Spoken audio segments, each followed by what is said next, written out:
This is Lake Hills Talks.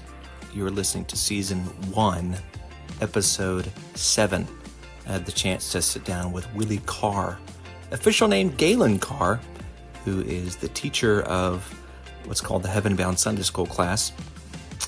I thought this conversation would be helpful to us as we consider the perspective of somebody older in our church who's been here for 34 years. It's going to be helpful for us who are younger as we think about what it might be like if and when we lose our spouse. I hope it'll also be encouraging to those of you who have had to say goodbye to a spouse and are processing through that grief. Brother Willie shares a lot about those things today in this podcast, and I pray it's helpful for you. I also ask him about what his thoughts are about the church and our direction, and even about elders. Hope you'll listen intently. We'll see you after the break.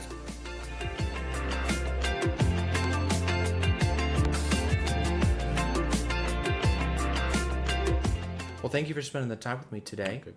You're welcome. We're here in the kitchen of your next to youngest daughter. Correct. And your son-in-law. Favorite son-in-law? Pretty close. They're all pretty equal. That's the diplomatic way of saying that. Yeah. Don't get into trouble. Yeah, I already got you in trouble already there. That was a great answer, though. So you were born and raised in West Virginia. Correct. Tell us a little bit about that. Well, I was the oldest of 5 children. I have a sister who is in the middle of us, and then 3 brothers. And mom and dad, pretty typical Appalachian type upbringing. We had a huge garden. My dad had a job, but it was supplemented his pay by a huge garden, and my mom canned tomatoes, green beans, and we had potatoes, tomatoes. She canned potatoes? Sometimes, yes. She would can those, not often, but occasionally. Because by the time spring rolled around, the potatoes that we had picked up were getting kind of wrinkly. Okay. Sprouts were growing out of them, but so sometimes she would do that. And then we had a hog. We would have a hog. Did you slaughter her? Slaughtered her. Mm-hmm. And I can still remember making homemade apple butter. And we had some neighbors would get together, a big old copper kettle, and we'd cut the apples up and add the sugar and stir it. And I still have at home the copper kettle that we used, and the big old wooden paddle that we used to do the stirring. Is there something about the copper? Yes. As opposed to like aluminum? Yes. Yeah, what is that? The copper, I think, instills a little bit different flavor from the cooking, and you don't get the contamination. I don't know if anybody ever used aluminum to do that. But anyway, I grew up. We certainly weren't rich. We weren't even. I would say wouldn't even. We didn't have inside plumbing facilities until I was a junior in high school. Okay, yes. So you had an outhouse. Yes. Did it have a moon on the door? No. Okay. I can still remember the location of that. But they took us to church. My mom was one of the godliest women that I can know. She had a heart for the lost, especially when someone was close to dying, and real need. My dad a little bit less so. I can still remember him being Sunday school superintendent when I was growing up. Mm-hmm. But he was in the Navy and during World War II, and the war had a pretty devastating impact on him. He would never say much at all about him, but led to some alcohol issues later on in life, and finally he gained victory over that. But they took us to church. We all got to church. We attended a little non-denominational church. It was called the Oakdale Christian Church, but non-denominational, not of the Christian faith or the church as that background. And the gospel was preached. I hear that I was a sinner and God provided a Savior. Yeah. So we were taught many. A lady, one of the moms, Gladys Hardy, taught us songs, and then taught us Bible verses. Yeah. And a lot of my memory of the Bible verses comes from that time. Which part of West Virginia was that? We're in close to what's called the Eastern Panhandle. It's Okay. up in the northeastern part of the nation. We're about an hour away from Washington D.C. Okay. Yeah, All right. in that But part. still in the mountains, though? Still in the mountains. Not steep mountains. I think the highest elevation around is close to 3,000 feet. So It's pretty steep for steep, Northwest steep Indiana. steep for Indiana. Yes, that's true. Yeah. Yeah. So non-denominational kind of church. It sounds like your mom played a pivotal influence on your faith growing up. Oh, yeah, without a doubt. She saw that we got to church, even if we had to walk, which we did. The church was about a half a mile, I guess, away from us. But in inclement weather, we would hitch rides with somebody. My mom sang as part of a trio. Okay. Her sister and her sister's husband, Uncle Dennis and Burnell George, sang as a trio. Did they have a name for their trio? No. I can't remember her name at any time. But the pastor during the time I was saved, Reverend Lowell R. Rogers, Okay. held tent meetings. He had a huge circus tent. Okay. And in the summer, then he would take that tent, put it up in the areas around, and hold revival services, typically for 2 weeks. Wow. And my mom and her sister and brother-in-law would sing, and we'd get drug along. Yeah, that sounds with like, them. So. Sounds like my grandpa's story. He would do that kind of thing, and his wife would play a pump organ. And My uncle played the guitar. He was Okay. the accompaniment for them. for the trio. For the trio. All right. Do you have any recordings of them? No, I don't know if there's any. Maybe we could reenact it. Me, you, and Judson. Maybe. Maybe not. Maybe not. You might do your part well, but Mom sang the alto part too. And she never had any training, and I can still remember. And I don't have much musical training either, but my wife taught me a few things. And I Okay. know there were some parts that she was singing when wasn't the alto parts. Okay. I could read the music, but I was never brave enough to tell her. To tell your wife? To tell my mom. Tell your mom? To tell Okay. my mom, yeah. And do that. But we never wanted anything, there was always food, and we didn't have lots of nice clothing, but we had enough to get us by. Were you homeschooled growing up? No, we went to public schools. Okay. Values in public school back then are probably a lot different than they are today. All much different. At my high school graduation, I was asked to read a prayer, and it was Philippians chapter 4. To be not anxious for nothing, and Yeah. the peace of God will pass us all understanding. So, Yeah. Yeah, quite a different. Very different. Very different. Very different. Do you remember the moment that you became a Christian? Yes, it was during one of those tent revival meetings. Okay. He actually held put the tent on the church's property. Okay. And of course, the tent would hold more people. And I remember during the invitation call one night going forward. Do you remember what God was communicating to you, or why you went forward? No, but I do remember this Gladys Hardy, the lady that I had mentioned, saying to me that God is able. There's a little song, He is able, He is able, God is able to carry you through, or something to that part. Her whispering that to me, there while I was at the altar bench. But what he spoke on, no. But I do know that, we were taught that there's a heaven and there's a hell. Mm-hmm. And I would say the threat of hell was the primary focus on me, turning to Christ. How old were you? I was somewhere 9 or 10. Okay. I'm not sure, somewhere in that range. Because I remember my brother at another tent revival meeting, and I think he might have been close to 11 at the time. And God urging me to say, Bun. His name's Bun. Bun? Bun. Yeah. B-U-N? He was born. Yeah, he was Bunny. So He was born on Easter Day, That's why 1949, and my uncle. That's how I got the name Willie. My uncle named us. He was bad about giving us nicknames, and asking him, don't you want to go forward? Can we go back to him Okay. being called Bun? Okay. Like a hamburger bun? Yes. What? Because he was born on Easter? He's born on and Easter. because of bunnies? Yes. That poor guy. Is he still living? Oh yes. All my siblings are still. We were able to be together on Memorial Day in great. Alabama. Yeah.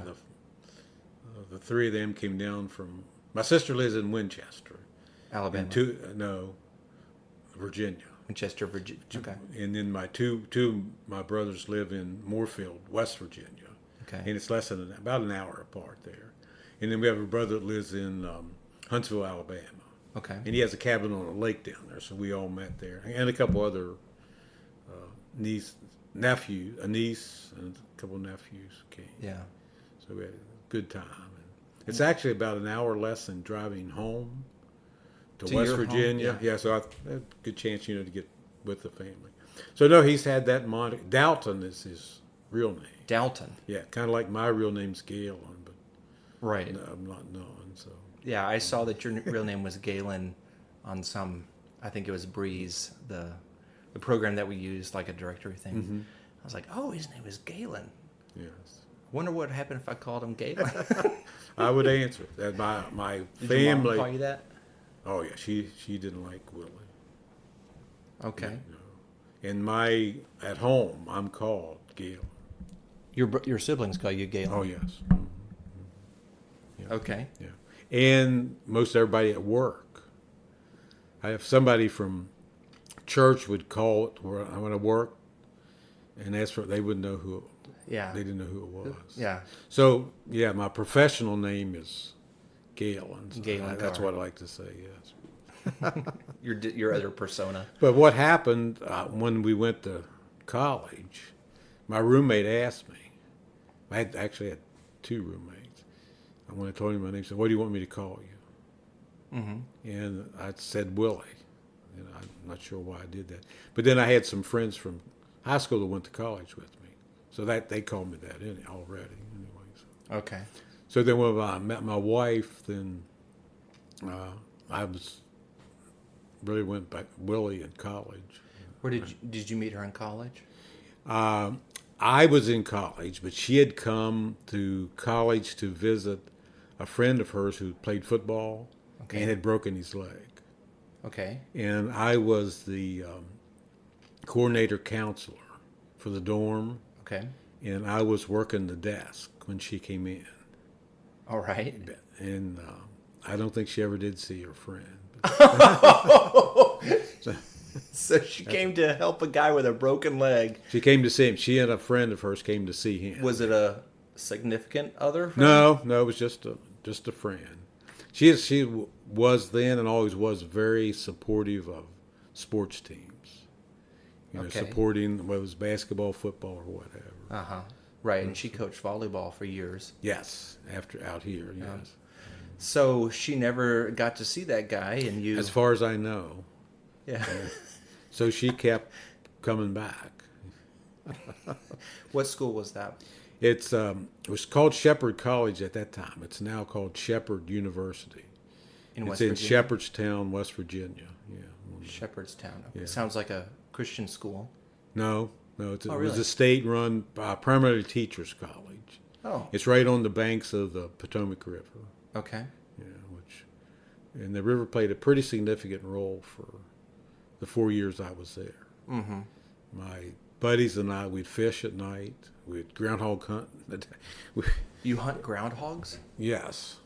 We would. Just for kicks? Well, no. We cut the livers out of them and used them for bait for fishing for channel cat in the river. So you needed bait for catfish? Yes. And so you killed the groundhogs to get bait? Yes. Okay. And we had a boat, and we would... You did it with bows? No, a boat. Oh, a boat. We had a boat that we would travel on the river. And we actually went an overnight camping trip. We had friends take us in the boat way upriver. And then we... And then just 10 or 15 mile trip. go downriver? Went downriver to back to the college. Yes. It was close enough that we could tie it to a tree in the river and then walk back to college, the dorms. That sounds fun. It was. It was a lot of fun. Yeah. Way to spend time. Yeah, that sounds fun. So how did you and Melinda come to Northwest Indiana from West Virginia? After college, I got a job. I taught school for a year and hated it. Why? And, I didn't study to do that. Okay. It was the only job I could find. Okay. And as such, I taught 8th and 9th grade science. Okay. And I had the worst kids in the bunch. I had a couple of kids that were almost as old as I was, and still in 9th grade. So you were around 20? 21. Okay. I was 21 when I graduated. So I didn't like it. So I got a job that summer on a survey crew for a road construction company, Ryan Incorporated of Wisconsin. And I liked it because that's what I had done the 5 summers during my college career. I'd worked on the West Virginia State Road Commission survey crew. So it kind of fit. Okay. And then when school came time to go back, I decided to keep on that job. But anyway, then I lost my job, ended up went to employment agency with one of my friends from college. We both got jobs that ended up kind of being lifetime jobs, or at least the industry. He went to work for Bosch and Lomb and stayed there his entire life. And I got a job with GAF. What does that stand for? General Aniline and Film Company. They produced roofing granules. They go on shingles. Oh, okay. And then on Easter Sunday, 1986, I received a call from a friend of mine that had come here to Indiana to work for Reed Minerals. And said they have an opening for a production manager. Mm-hmm. And so I applied. Okay. And my wife actually pushed me to come and interview because I had 2 interviews and had to cancel them for some reason or other.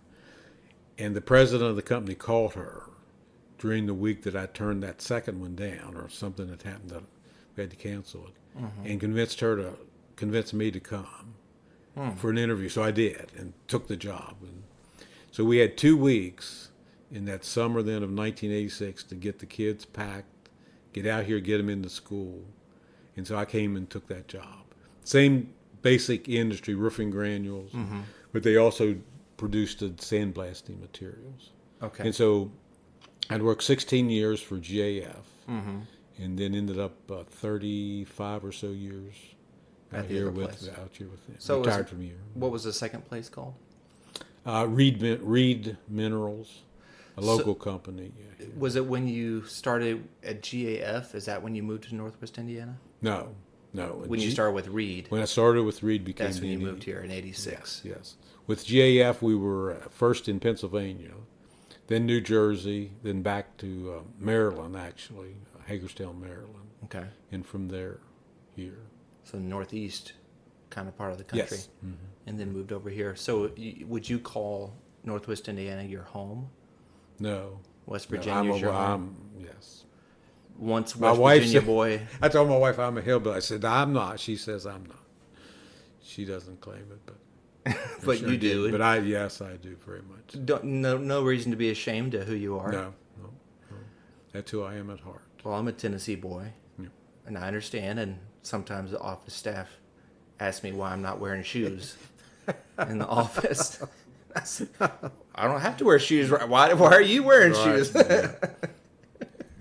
So, we mostly wore shoes, but not always. So, did you start going to Lake Hills when you first moved here? No, we actually went to Bethel for the first 4 years we were here. Now, that was called Bethel It was Baptist? Bethel Baptist on Whitcomb Avenue at that time. Yes. Mm-hmm. And our oldest son, Chris's senior year, he dated Nikki Kneisler, who went to Lake Hills. Okay. And through that, we became acquainted with Pastor Frank Umber and his wife Terry. And before we knew it, our oldest daughter Stephanie was going there too. And the more we got acquainted with Pastor Frank and Terry, the better we liked it. And our kids went to Calumet Baptist schools from the beginning. Mm-hmm. Now called Calumet Christian School. Christian schools. And at that time, a lot of Lake Hills was involved with them heavily. So we knew a lot of the Lake Hills people, Chapmans, the Van Treeses, we knew from the contact there. So we liked what we saw in the youth group and the direction they were going. And so we just made the move. Frank Umber was the youth pastor then? Yes. Okay. Correct. Pastor Adam replaced him in, 2000? He's been here 23 years, so I think 2001. Yeah, right in that time frame, yes. Right after Y2K. Yes, and Pastor Frank and Terry had a tremendous impact on our kids. Allie was kind of young, and Pastor Adam was kind of the one. She was more involved with Pastor Adam than Pastor Frank. Okay. So between that, Allie's your youngest? Allie's the youngest. Okay. And between that, that was a huge plus for us, and for the kids. Mm-hmm. Yeah. So it started out as a little bit of missionary dating, a little bit. Yes. And then family kind of trickled over. Yes. Yeah, okay. Yeah. So that was, so if you moved in 86 and you said 4 years after, so about 1990? Yes. Yeah. Is that how long you'd been at Lake Hills since 1990? Yes. So that makes 34 years. Yes. Is that the longest you've been at one church? Yes. Yes. Okay. We were at Grace Baptist in Waynesboro for 11 years. And you and Melinda? Yes. And 3 of our children were born there. And Pastor Huff just passed away about 3 weeks ago now. Who led the church. I remember you mentioning that. Yeah. He started it? Or he started, yeah. He was there. He was the first pastor of the church. Mm-hmm. And we were there, see, that would be 1971 through 82, or till 82. Mm-hmm. And we built a new church building during that time. But I can still remember, in fact, as part of my card to Mrs. Huff was, how thankful I was for him, his ministry. We were new and young and learning, and the special speakers he brought in. At that time we were doing two-week revival services. Didn't think much about it. It's normal. And other than we had a youth group meeting on Sunday nights before main church service, and that's our involvement was with that. Okay. We were like 8 years. We were the leaders of the young people, and we had activities every 2 weeks. So it sounds like you and Melinda have always had a heart for younger people. Yes. Yes. Because she was a coach for CCS for how many years there? 22 years. 22 years she was a coach? 22 years. Wow. And had never played volleyball at all. I heard that. Yeah. So she must have been was she a Bobby Knight kind of coach? No. Okay. No. Not the yelling, screaming. Her looks, she had a look. But she was very fortunate. She became very good friends with a young lady who coached the volleyball team, Becky Nazareth. And Becky was good friends with Coach Casey, Don Casey, who actually played for the U.S. Olympic team. He was a setter. Okay. And he volunteered all his time to come in and help coach. Oh. And then when Becky moved, then my wife just took over, and then through his mentoring, training, helping, and he wouldn't say much, but he would just direct the practices. And he coached with her for most of the 22 years. Oh, okay. I didn't know that. So that's how, that's where she got her knowledge and skill. Well, that is a huge advantage to have a member of the U.S. Olympic team as an assistant coach. Correct. And she and I are kind of alike in that way. I often said to the people who ask, I don't take a whole lot of credit for smarts and my success in the work, and my better skill was to take the people that had the knowledge and let them do their job. Train them, encourage them, and then kind of ride on their coattails.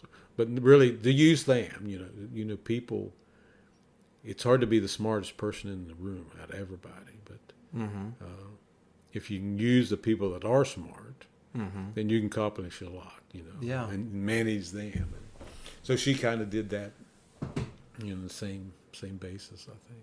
Now it's been has it been a year yet since Melinda passed? It'll be a year next Friday. A week from Friday. A week from this Friday. So today's Wednesday. We're recording this on Wednesday, July 3rd. So it'll be the 12th then. Yes. Okay.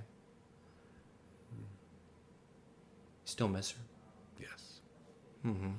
Maybe more than before. If Why is that's that? possible. It's almost as if I, come in the house and expect to see her. Yeah. And that seems to be almost a little bit more real right now. I remember meeting her about a year ago. Yes. Mm-hmm. It was it at this house or was it No, it was at our house. at your house on the back deck there? Yes. Mm-hmm. I remember leaving there and thinking, I wonder if that was like when being with Abraham's wife when he passed away. It kind of felt like that, this godly family all around and kind of being there with her as she passed. That's a special thing. I hope you know how rare that is to have that. Yeah. To have had that, yes. I mean. And I can honestly say the 4 years we went there, she was never a burden. Never. During her time During of her sickness. time, yes. Yeah. No. Mm-hmm. And, God was good in the sense that, I was able to sleep. She was able to sleep pretty much all the time. There was an occasional bout with sleeplessness or pain, but not often. And I need my sleep. Yeah. You turn into Grumpy Willie? Well, if I don't get my sleep, I get headaches typically then, and get grumpier. Yes, certainly. Yeah. So that was a big help. That was a huge plus through the whole time. And as long as I did that, then I could, handle the rest of it. Sleep helps a lot. Yeah. Yeah. We say the same thing whenever we have babies. Mm-hmm. If you could just get some sleep, then yeah. And I still remember her, times having to come get me and said, "You've got to take care of the baby. I need to get some sleep. Crying up." What have you learned throughout this year of mourning and kind of processing and being a single man? Well, I guess the thing that I learned most, or the thing that came through, and you continue to say, God, when you run up against obstacles, difficult situations, you just turn to God and say, I trust you. Because that's what he tells us to do. Trust me. And through all those battles she had and the different scenarios that come up, I just hear that kind of voice, still small voice saying, just trust me. And I would say the same is true now. It's, trust me. Kind of like, I know what I'm doing. You're along for the ride. But it hasn't been easy. It seems I'm fighting a harder battle to, keep on keeping on in some sense. Studying the Sunday school lesson seems to be a little harder. Not all the time, sometimes. Seems to be a little bit more of a struggle with the devil, and his attacks maybe seem to be a little bit stronger in that area. Just recently, or just since her passing in general? More since her passing in general. Kind of comes and goes. But did she pray for you a lot whenever you studied? As far as I know. Because she taught her own Sunday school class. Did she teach the women's class? Yes, she taught it for several years. Yes. Trudy Glover is one of the teachers now. Others teach as well. Norma Teeter was the main teacher. Right. And then as Norma got a little bit older and needed a break, then my wife took over for her. And they were the two main teachers for quite a while, and supplemented others. So she was in my Sunday school class for a while. And then took over. Your wife was? Or Yes. Okay. When I first started, yes, she was. in that class too. And I don't know. Do you know John Kessler from Moody? I don't think so. He's retired now. Anyway, he was in my class for a while. Okay. They attended Lake Hills, and he came to Sundays. Is he like a bigwig? Yeah, he's a big-wig from Moody. Yeah. Oh, okay. Yeah, was a big-wig. Yeah. Well, can I just touch your arm here? Kind of like to share that with people. Yeah. So it seems to me, I've noticed a trend whenever folks get older and one spouse passes. Oftentimes it's the husband that passes first. Yes. And the wife generally does pretty well. Mm-hmm. I think it goes back to how God created Adam and Eve, where he says, it's not good for a man to be alone. Mm-hmm. I'm going to create a helper suitable for him. And so whenever the husband passes and the wife's like, great, I can do some things now, I mean, they go through mourning, of course.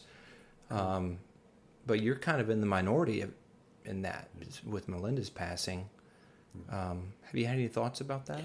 Well, the only thought I have is I'm a little bit different than many men. We're sitting in my daughter's house, mm-hmm. and I walked here. Right. It's 500 feet or so away. Right. And she has 4 wonderful children. If I walk the other direction, I have my youngest daughter. It's about a quarter of a mile away, with 2 boys, young kids. And the little 6-year-old grandson from this house keeps me busy. Mm-hmm. I'll get a text on the phone, Papa, are you home? Can I come down? Or whatever. So that's been a big help.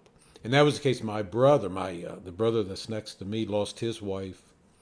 She was 58 years old, and he lost her in 2008. And at that time, he had a grandson that was 2 or 3 years old. Mm. And his mom ended up divorcing her dad, his dad. And so my brother kind of became a surrogate father. He was a grandfather. Took him, to the Little League baseball, other football events, and still maintains a very, very close relationship with his grandson. And so Carson plays that part with me. Yeah. Somebody looks forward to seeing you and being a part. And he's got a little flower garden out front there. Uh-huh. And so we replanted a sunflower plant from Micah's flower garden. One of your other grandchildren. So he went out there this morning because it was kind of droopy yesterday afternoon. But he was perked concerned about it. But it perked up overnight, so we watered it this morning. So that's been, and then our oldest daughter, Stephanie, lives in Crown Point. Okay. And we have what we call Family Fried Fridays. And Family Fried? Fried Fridays. Okay. And my wife started this, before she passed away. And so we have everybody that can come comes on Friday nights, and I'll typically grill hamburgers. And then we have French fries, and the family would get together. And they do games or whatever. So, and we've continued that tradition. So the fried is for the fries. Yes. Fries and hamburgers are grilled, so they're kind of fried. Yeah, well, you could put a grilled with the word Galen in there somewhere. Galen's grilled. Oh, maybe add that. Something. Do that. No, I think the name is great as it is. Yeah. So I've had, your family around you has been a huge help. Yes. Right. Because that's a huge change to wake up by yourself. Yes. And Ken Tanis, he lost his wife Joy about 3 months before. That was right before that we moved here then. Yes, just before. And he lost his wife with a battle with cancer as well. Mm-hmm. Yes, she died on April 17th of last year, 23. Yeah. So just a couple months. Yeah. So it's good to know that you're not alone. Somebody else is going through this with you. And yes. So the Lord's good in that kind of way. Yes, yeah. He is. And I've heard that grief comes in waves. Because I remember talking with you not long after Melinda's passing, and you were saying, I seem to be doing pretty good. And, but it's not, sometimes you're doing great, and sometimes something will remind you. And Pastor Frank Umber, who had mentioned earlier, sent me 3 books on grieving. Okay. And a few others that I've read, indicates it's different for everybody. Okay. It's not, and It's not a science. right. And I haven't really had deep depression. And maybe some of that was that we had 4+ years of getting ready for it. Right. So I think that's a little bit different, maybe. And I'd often wondered whether a sudden passing was better. Somebody passes away of a heart attack, massive heart, or if it linger, because my wife's 2 grandfathers. This would be back, I think, in 1970, maybe 71.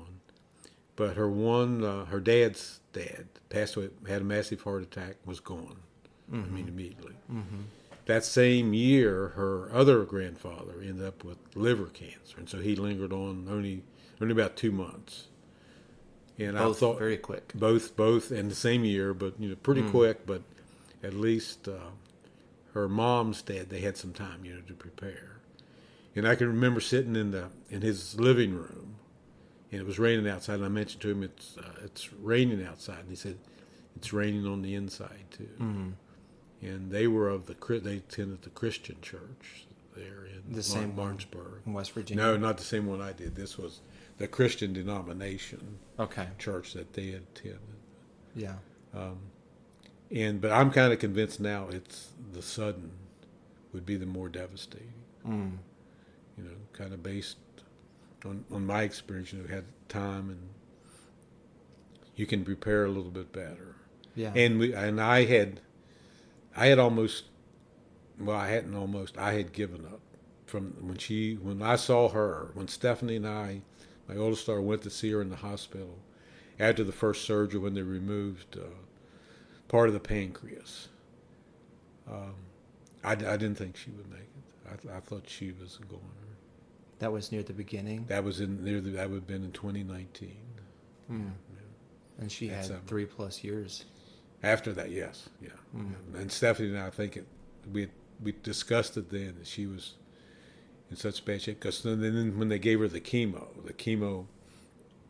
treatment had a really bad effect on her, and they actually had to stop part of it, or she wouldn't have made it. But she pulled through, so I had kind of, reached that point of saying, it's going to be over soon, and we got 3+ years after that.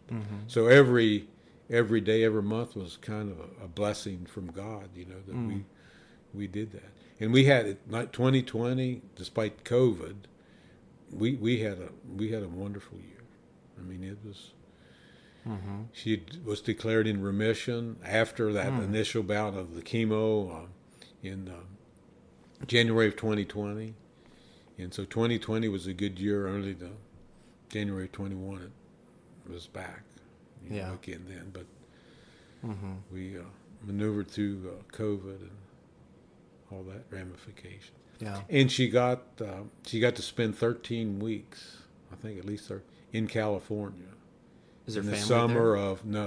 of that was for treatments, through the upcoming treatments, and so she had extended vacation. I spent, I think, about 9 of those weeks there too, off and on, and the girls would spell me at different times. So she enjoyed that. Is that where the Mayo Clinic is? No, that was it was a cancer research facility. They did some alternative treatments. Okay. And none of it was paid for. Not by insurance anyway, so we paid that. So, but she enjoyed that, and that kind of lengthened her life some too. So my grieving hasn't been like anybody else's, maybe somebody else, but not the devastation that I think I see a lot of people do. But still hard, Mm-hmm. but God's been good through it all. Mm-hmm. He's just whispers those words, trust me. Mm-hmm. Trust me. Yeah. And that's an ongoing, a repeated decision. Yes, yes, yeah. Even now, and for whatever he holds, for the future. Mm-hmm. Yeah. Well, I'm privileged to get to know you in this last season of your life, and look forward to getting to know Melinda someday. Yes. Yeah, it was nice that you did get to meet her, here. Yeah, right, yes. right. That little bit of time there. Well, and I appreciate you and what you're doing. Oh, thank you. It's encouraging for me to see the younger families coming. Mm-hmm. And I am very much behind, a pastor that can direct our young adults. I think that's been a need in our church from the time we were here. We've lost so many young people that age, whether in some cases it's been, spiritual battles that they're losing, but there's so many young, talented people, that have left their church. Mm-hmm. For whatever reason, and so we need to do something to try to hold on to them. Mm-hmm. Right. And in that same set, it's good to see some of those fill in the gap. Yes. My age, my generation we just can't do what we did before. Right. And there needs to be that generation coming behind, and a generation coming behind that. Right. That is going to take over. Right. And so that's where I have seen as a weakness in our church over the years, and something that we need to address. And there's positive signs, Mm-hmm. that those are people are stepping up. Yes. Yes, in interest, which is good. That's encouraging to me. Very much so. I think Judson and I talked about this on one of the podcasts about the need for us to accomplish the mission that God has given us, which is to see His glory spread throughout the whole world. Mm-hmm. Then that just can't happen in one generation. No.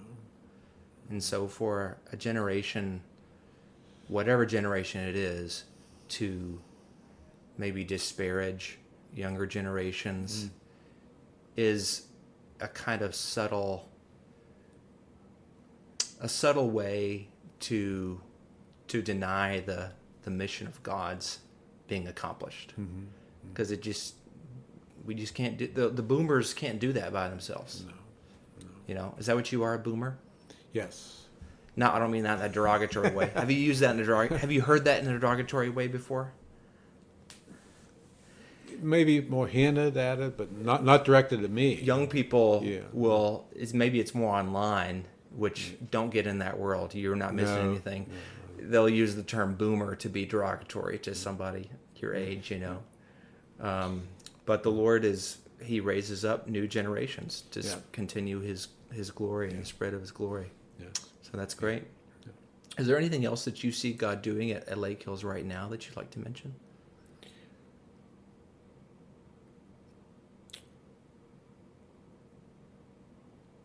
The younger people coming, showing an interest in the church. One of the questions I would have is, I understand Jade Burley is changing direction. She's asked to drop her the support for her. And I read somewhere, I don't remember where the Schultzes, DJ Schultz is at least contemplating the call. I don't know if he accepted the call to be a pastor at a church. These are two missionaries. Two missionaries, the Fries. Right. And are we looking to replace them, or what is... Because that's one of the things that drew us to the church, is its emphasis on missions. And that outreach there. So that would be... I'd like to see that continue. Absolutely. We are in conversation with other potential missionaries to replace those spots. Okay, good. Don't want to say names yet, but we are in conversation with folks. Good. So Lord willing, we'll have all of those spots replaced in time. Okay, good. Yeah, look forward to that. Yeah. And the church started, when it started, it was give 25% of its budget to missions. If you calculate it today, it's just over 20% today. Right. So it's gone down a little bit, but it's still a huge heartbeat. Yes. And that's a privilege. Yes. Yeah. And I think God has rewarded the church for that, the giving. It's been part of the reason the church has been successful. And He has a heart for the nations. yes. Yeah. So have you heard that the deacons and I and Pastor Adam have been talking about elders? Yes. You heard that we were talking about that? Yes. I wonder what your thoughts are on that. I am very much for it. Okay. I've been asked several times over the years why we don't have elders Okay. in the church, and it's kind of been just typical we didn't have. But So what? both my sons, who are pastors, Uh-huh. have elders at their churches, and I believe it's needed more as a spiritual support team for the pastors, and ones that's their primary focus is more on the spiritual duties in the church, whereas deacons would handle the more physical things like counting the money, doing communion or things like that. And Taking I care of very grounds. I very strongly support Yeah. the idea of elders. Have you ever been in a church that had elders? No. Me neither. Well, the church in Pennsylvania that we Okay. attended For 11 those, years? those 11 years, a GARBC related church. Okay. I mean, it's almost a duplicate of Lake Hills. Really? Started the same year, 1960. What do you know? Pastor Huff was a pastor there for maybe 40 years till he left. And then, so, very, very similar. Music, preaching. Missions emphasis? Missions. I would say, almost identical, and so none of them had elders. The one in Pennsylvania didn't have elders? Okay. So I've not been involved in a church. I think Bethel has elders now, right? Bethel has elders, yeah. Yes, yeah. They didn't when we attended back in the late 80s, I don't believe. 86 to 86 to 90. to 90. I don't think they had elders maybe till Pastor Steve. I think Pastor Steve DeWitt was that's what I heard, is he one of the ones that at least led the charge. And that was after we left. Which I don't know if we'd have left if he'd have been there. So,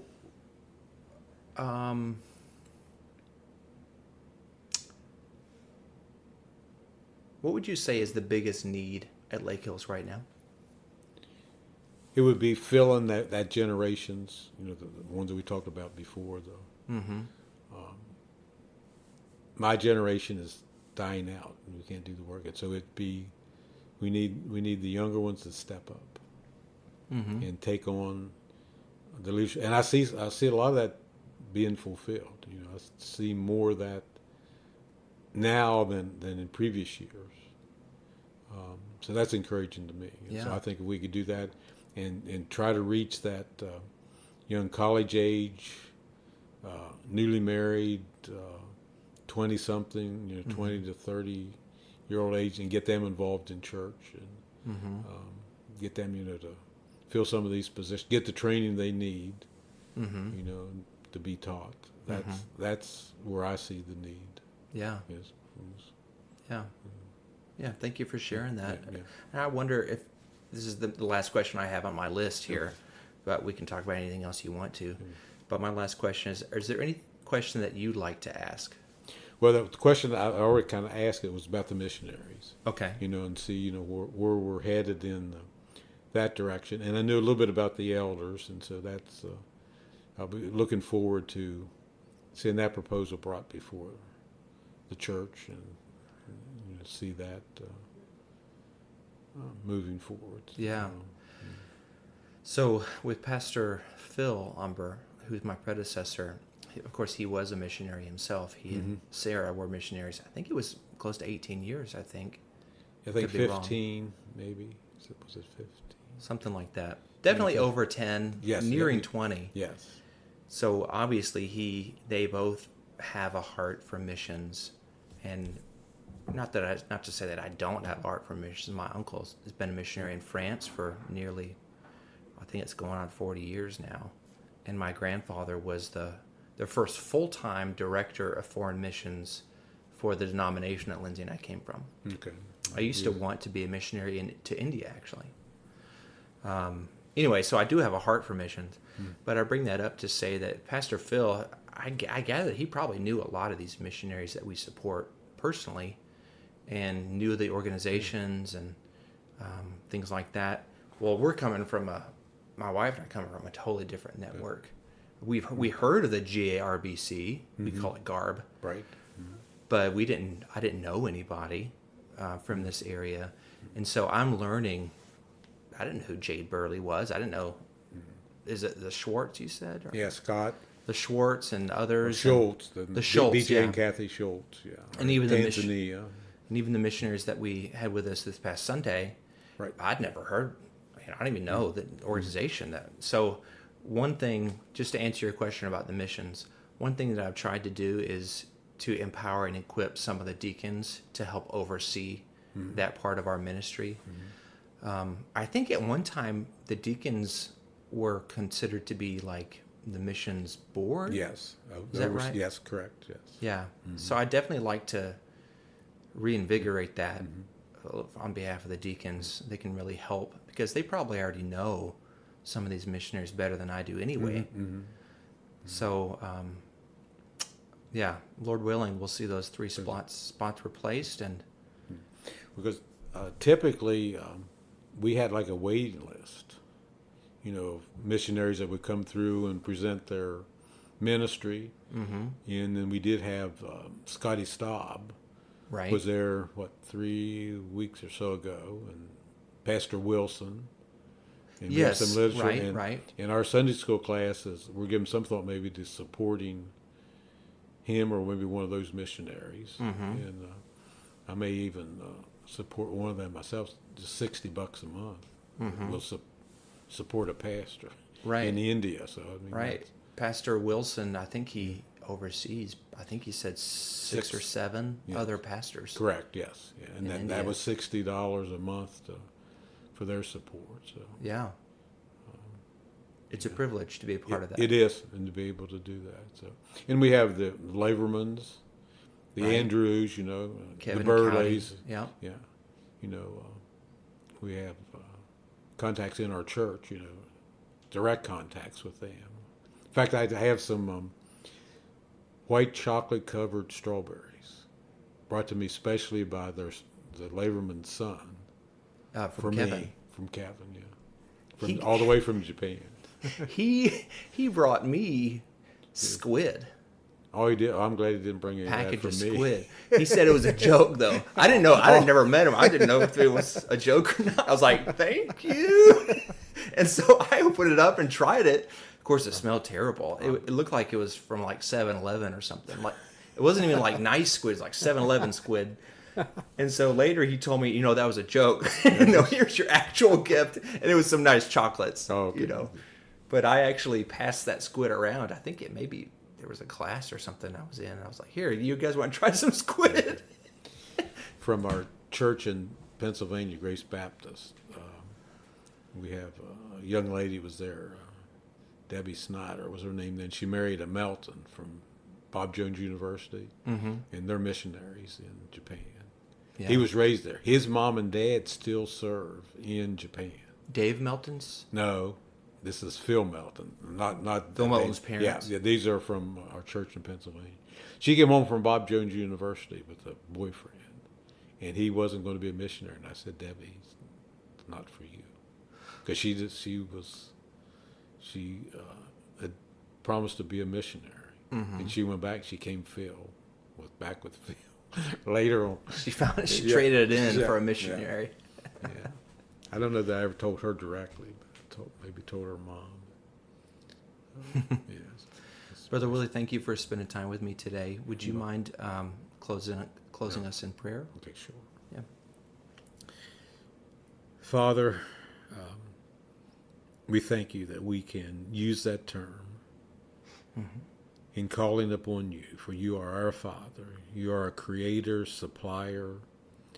You have provided a Redeemer for us, your own Son, who is fully God himself.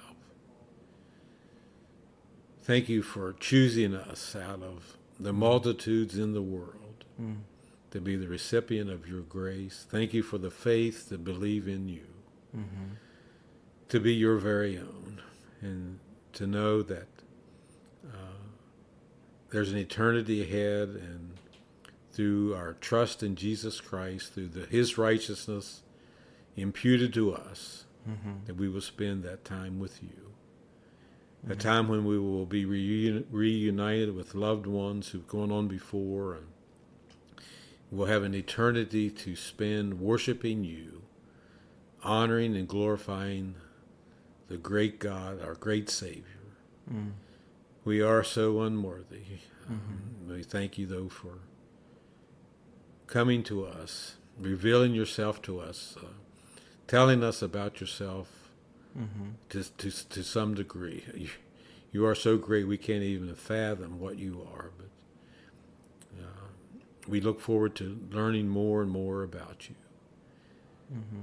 Father, thank you for Pastor Jacob. I pray your blessings upon him, and for Lindsay, and for Meredith and Caroline, and for the new child that you have given, the one growing, that you would bless and care through all of this, and may their time and ministry here be a time of growth, a time of spreading the gospel, and drawing many into the fold. May you just direct him and guide him, and give him wisdom and discernment to know the way to go. And we do pray for that you would give us a music pastor and a pastor of the young adults, need that we see in our church, that you would direct. Thank you for what you have done. Thank you for the blessings and the accomplishments to date. And we thank you for what you're doing in the hearts and lives of our individuals, and we thank you for what you will do. We do pray for the needs in our church. We thank you for many victories recently, the Emorys, Dave Jones, I think, and pray for others with their special needs, and you would just direct and guide them. Thank you for the time together here this day. Thank you for a chance to share fellowship with a brother of like Christian faith, and do bless and prosper our way through the day. In Christ's name I pray and ask it. Amen. Amen.